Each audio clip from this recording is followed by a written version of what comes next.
Hello again. Welcome to another edition of CropLife Retail Week. Paul Schrimpf with Sfiligoj again. Yes, at least for this week, and then I disappear for a couple of weeks. Yeah, you're heading to the famous Louisville Farm Show. The National Farm Machinery Show. Yes, that'll be taking place next week in Louisville, Kentucky. So anyone who's going to be there looking for an editor from CropLife Magazine or CropLife Iron, I will be on hand. Well, they say it's one merry-go-round short of a county fair. There are a lot of people there. I mean, except for the Chamois guys and the Watkins guys. Otherwise, there's some really good stuff there. It just takes a little waiting to get through it all, doesn't it? It does. But I know in particular, I usually get myself a little bag of jerky from one of the smaller booths that's in the upstairs level, and that usually keeps me going throughout the day. Yeah, and if you do see the chamois, would you pick me up one, because mine's getting a little raggy. I don't even know if I can say the word chamois clearly. So chamois, yes, you can. Do we actually have some real news to share with people? No, it's one thing I was going to mention. When we're working on a cover story and talking to a couple of retailers, and you had put something out about e-commerce and how retailers are using it recently in your editorial. It was interesting that retailers, especially some of the larger ones, they're saying that e-commerce is really a gateway to the grower. It's more engaging. It gives you the ability to engage with them. Maybe at the first level, they see the site, they look at products and put it aside, or they call the retailer and then they ask for advice from there. And a lot of the orders are coming through the actual sales reps and just having a discussion either at the kitchen table or over the phones with the growers, and they're ordering products that way. So it's not really as divisive as it is. It's a way to actually create inclusion and get more loyalty from growers. Right, and I know I had posted a story online as a part of a new series looking at CropLife 100 data that didn't have room for when we put together our December print edition. And I talked about e-commerce as a little bit of a teaser, and of course, depending on the interest level there, we may do something more in-depth down the line. Yeah, fun and games. So what you got? Well, actually, a couple of tidbits from a few corporate giants. First off, our friends at Kellogg, Paul, said that as part of the sustainability initiative they have at the company, they're hoping to phase out the use of glyphosate on their the crops they use for making their products by 2025. So, Paul, again, the latest in bad news for glyphosate being used in the marketplace. Well, it's one of those uses. I think it's for dry down at the end of the season. Correct. It's not a major use, but again, this did get press.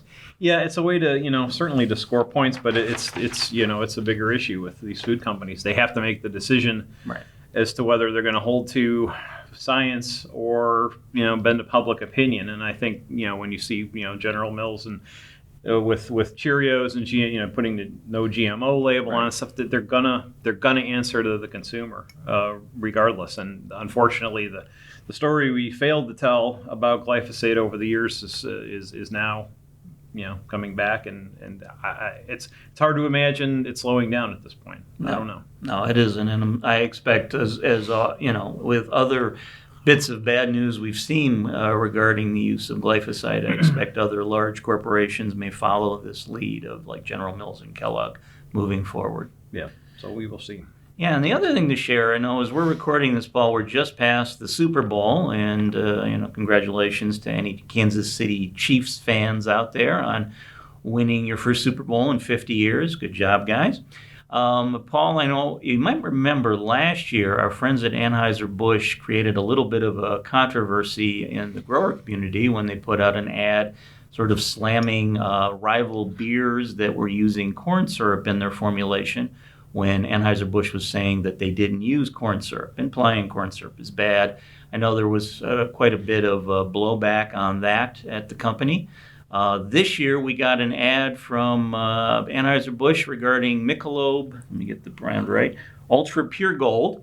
Basically, they were saying that if you, as a consumer, buy a six-pack of the Ultra Pure Gold from Anheuser-Busch, that they'll contribute to convert farmland to following organic, sustainable practices. So, again, I haven't heard much controversy regarding this ad, Paul, but I suppose when I go to the Commodity Classic here at the end of February, I might hear something, because I know last year after the corn syrup ad appeared, that was the event where a lot of the growers and attendees at that event were talking about that ad and how negative they thought it portrayed traditional agriculture.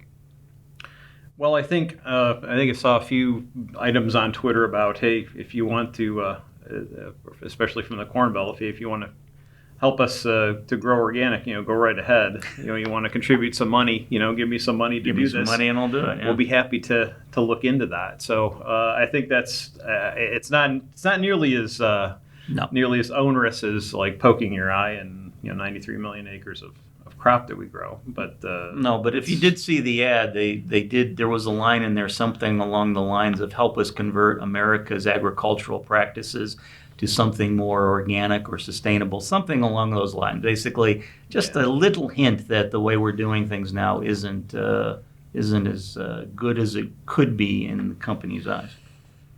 Yeah, with the usual consumer narrative of yes, blah blah blah. They're playing to it. Probably just fell in line with everything else everybody's hearing, and perhaps it just really didn't get a lot of play. No, I don't know. I went to bed at 9:45, so I have no idea. We will see. And then, of course, kind of on an end note, a little somber, we have some sad news to share with our viewers. Paul, you want to fill everyone in on what we found out about a week ago? Yeah.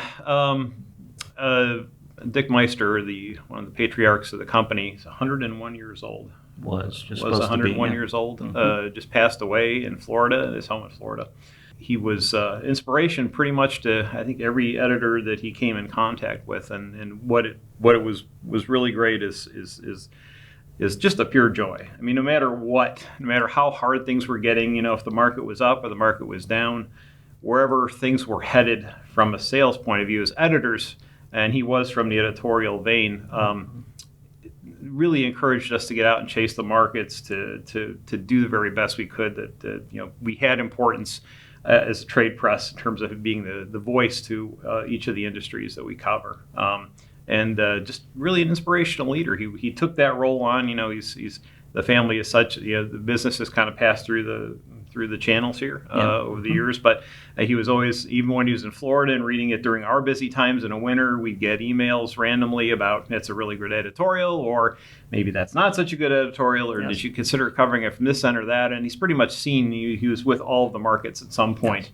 and seen it all. So it was always great. It was great to get both the praise and the criticism, because it's coming from a really good place. Yeah, and I know Dick, I talked to him for the last 20 years, obviously, on and off, and I remember one of the stories he shared with the company, I believe, Paul, was back when he and his brother were starting the company out back in the day. They were delivering magazines, subscriptions for the magazines to apple growers, I think, around the Ohio area where we're based. And one of the things that would happen is if the apple grower didn't have the money for the subscription, they would trade a couple of bushels of apples to keep getting the magazine. So I guess on occasion, Dick said he'd come, leave the office with a wagon full of magazines and come back with a wagon full of apples. Yeah, and that was the days when the American fruit grower would have gotten probably 200,000 plus subscribers across the country. So market sure has consolidated a lot, but it was quite amazing.